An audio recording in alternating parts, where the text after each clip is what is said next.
आज इस अवसर पर जो दूसरा विषय है, प्रधानमंत्री जी ने जिस प्रकार से जो पिछला लगभग 1 वर्ष से गतिरोध चल रहा था, कुछ किसान नेताओं ने किसानों के बारे में जो 3 बिल पारित करके कानून बनाए गए थे, यद्यपि वो जो बिल हैं किसानों के हित में थे, किसानों की भलाई के लिए थे, खास करके छोटे किसान, मध्यम दर्जे के किसान उनको बहुत लाभ होने वाला था। लेकिन चूँकि कुछ किसान नेताओं ने एतराज़ जताया और एक वो गतिरोध बना था, आज प्रधानमंत्री जी ने बड़े हृदय से, और मैं कहूँगा कि उन कानूनों को वापस लेने की घोषणा की है। और इसमें अब चूँकि देश के प्रधानमंत्री लोकतांत्रिक पद्धति से जो व्यवस्थाएं अपने यहाँ होती हैं, उनकी इस बात के ऊपर विश्वास करते हुए जैसे ही लोकसभा का सेशन शुरू होगा, उस समय इनको विधिवत तौर पर संसद में रख करके उनको वापस लिया जाएगा। और किसानों को अपील भी की है कि वो सब लोग अपने जो धरने हैं उनको समाप्त कर दें, जो लोग बॉर्डर्स पर बैठे हैं वो खाली करें, क्योंकि सामान्य जनता को भी बहुत उससे कठिनाई आ रही है और उस कठिनाई को दूर करने के लिए आखिर सबके भले के लिए सोचना होता है, तो वो खाली करके अपने अपने घरों को लौट जाना चाहिए और अपने खेतों में जाकर के भी काम करें। सामान्य गतिविधियां जो किसान की होती हैं उसके अंदर अपने अपने काम में लग जाए, प्रधानमंत्री जी ने अपील की है। और मैं भी अपील करता हूं कि अब इस विषय पर एक सार्थक पहल करके और सब लोगों को इसमें आगे बढ़ना चाहिए।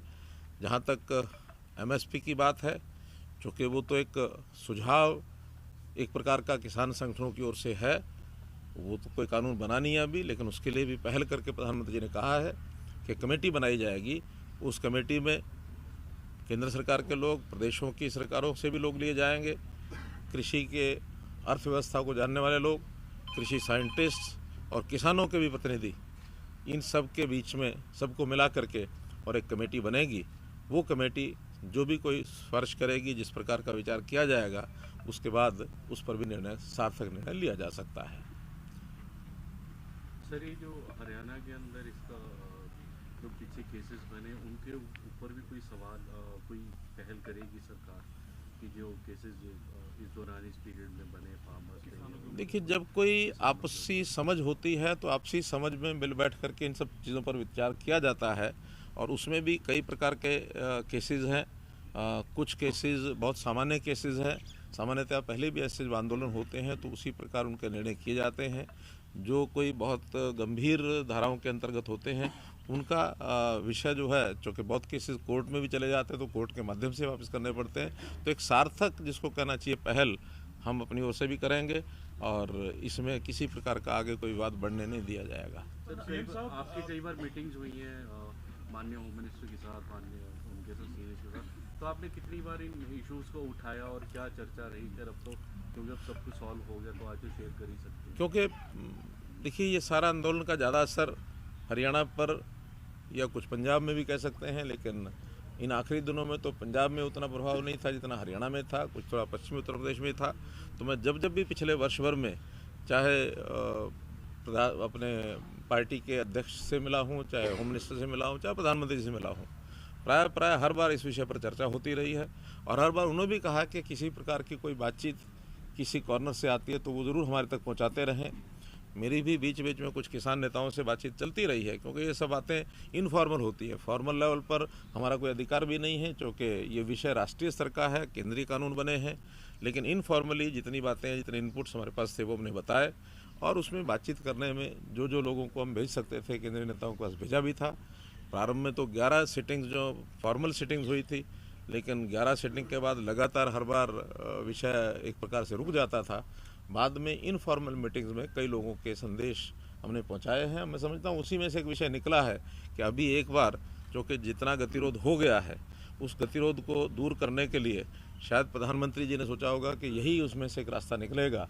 और चूँकि कोई बात और किसान नेता इससे ज़्यादा सुनने के लिए तैयार नहीं है, तो उन्होंने बड़ा मन दिखा करके, और जैसे लोकतंत्र में होता है कि जनता की बात को ज़रूर ध्यान में रखते हुए निर्णय लिए जाते हैं। हालांकि निर्णय लेने का अधिकार भी संसद को है, तो प्रधानमंत्री जी के नेता हैं, तो नेता के नाते उन्होंने कहा है, तो निश्चित रूप से संसद में 29 तारीख को जैसे लोकसभा का सेशन होगा तुरंत उसमें इसको निर्णय को स्वीकार किया। किसानों से अपील क्या है? सीधी प्रतिक्रिया अभी तक इस पर नहीं दी। उन्होंने कहा कि कल वो बैठक करके अपना फैसला देंगे। वही राकेश टिकैत किसान नेता का कहना है कि जब तक कानून वापस नहीं होते संसद में तब तक हम।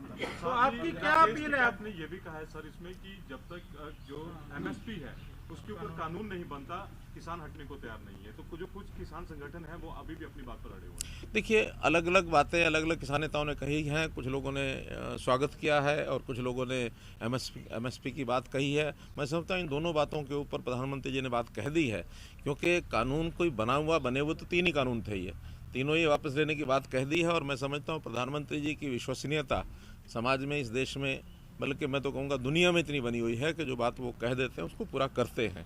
इस पर तो कोई चिंता किसान नेताओं को करनी नहीं चाहिए कि एक बार जब कह दिया है तो निश्चित रूप से यानी होगा ही। बल्कि अपने विपक्ष के नेताओं ने भी ये कहा है। अभी मैं हुड्डा जी के एक स्टेटमेंट सुन रहा था तो उन्होंने भी कहा है कि जब प्रधानमंत्री ने कहा है तो लोकतंत्र में विश्वास ही करना चाहिए, विश्वास करेंगे और उसको वापस करेंगे। अविश्वास की कोई बात नहीं है। आज भी अगर अविश्वास की भावना प्रधानमंत्री जी के बारे में कोई रखते हैं तो मैं समझता हूँ ये बड़ी भूल है, नहीं करनी चाहिए। क्या अपील है किसानों से? आपको लगेगा सरकार को फायदा होगा इसमें? देखिए, ये पॉलिटिकल इस तरीके से नहीं सोचना चाहिए। किसानों के हित में हम हमेशा सोचते हैं, चाहे इन कानूनों के द्वारा लागू होने के बाद जो स्थिति थी वो अजम्पशन यही थे कि किसानों को लाभ होगा। और वैसे भी हमने कभी भी किसान के हित में ही हमेशा जितने कदम उठाए हैं, आप हरियाणा में देख लीजिए, हम लोगों ने पानी है वो टिल तक पहुंचाया है। प्रोक्योरमेंट भी जो है वो ज़्यादातर फसलों की प्रोक्योरमेंट हम करते हैं। जो हरजाना है, जो मानो हरजाना क्या, जो उनका नुकसान होता है, मुआवजा है, उस मुआवजे को भी हमने सारे देश में सबसे ज़्यादा यहाँ रखा हुआ है। पहले ये 12,000 रुपये एकड़ था, हमने उसको 15,000 रुपये एकड़ कर दिया है, 10 का 12.5 कर दिया है। और भी जितनी सुविधाएं किसानों को हम दे सकते हैं, चाहे वो भूमि, ये जो सॉयल परीक्षण के जो कार्ड्स थे वो हमने बनाए हैं, लैब्स बनाई हैं। हर एक मंडी में अब वहाँ लैब बनेंगी, स्कूल कॉलेजेस में हमने लैब बना दी है, ताकि सॉयल टेस्टिंग का जो सिस्टम है उसके आधार पर सॉयल की जो क्वालिटी है उसको देख करके किसान को बताया जाए क्या बुआई करनी क्या नहीं।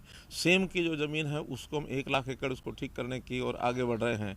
और किसान का, जैसे प्रधानमंत्री जी ने शुरू किया था किसान मान सम्मान निधि, तो वो सम्मान निधि के अंतर्गत 6,000 रुपया हर किसान को हर वर्ष आता है।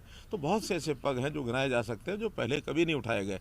आज भी आगे हम छोटा किसान जो है, जिसकी आय बहुत कम है, ज़मीन कम है, ऐसे किसान के परिवारों को किसी न किसी को रोज़गार, यानी कृषि के अलावा रोज़गार भी दिलाने का ये हम प्रयत्न कर रहे हैं। जैसे हमने हरियाणा में ही मुख्यमंत्री अंत्योदय परिवार उत्थान योजना ये चलाई है, इसमें 1 लाख परिवारों को, उसमें मैं समझता हूँ किसान भी होंगे, मजदूर भी होंगे, सभी होंगे।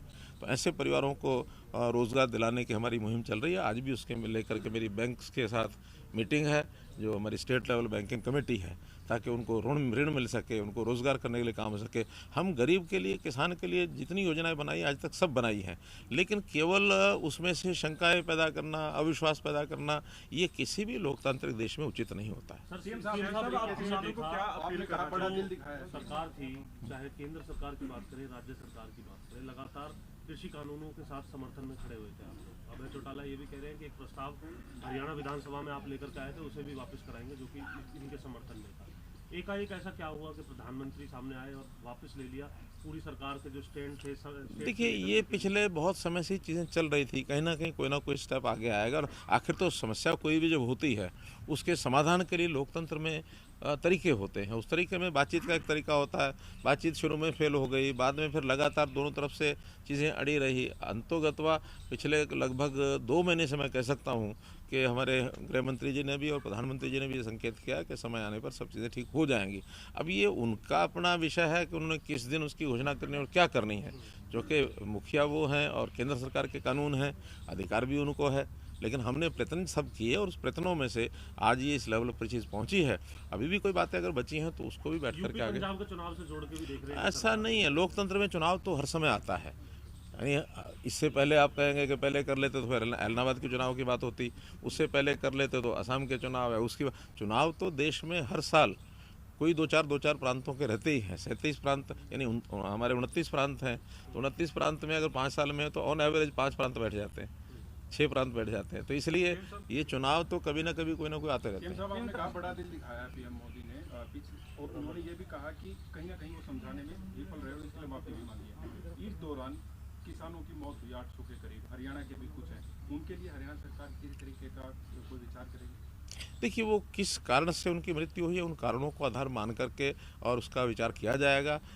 अब इसमें जो आदमी चला जाता है उसके बारे में टिप्पणी करना कोई भी अच्छी बात नहीं होती है, लेकिन क्या कारण रहते हैं उन कारणों पर विचार करें। कंपनसेशन ये बताएं उन कारणों के बाद सर, तीनों कृषि कानून जैसा कि दावा किया जाता रहा किसानों के हित के हैं, क्या किसी न किसी स्तर पे ये बात इस एक साल में किसानों को समझाने में हम ढीले रहे या असफल बना था? देखिए, प्रधानमंत्री जी ने स्वयं माना है कि कहीं ना कहीं हमारी तपस्या में कोई कमी रह गई है कि हम उनको समझा नहीं पाए, ये तो उन्होंने माना है। धन्यवाद। Thank you. सर, उसमें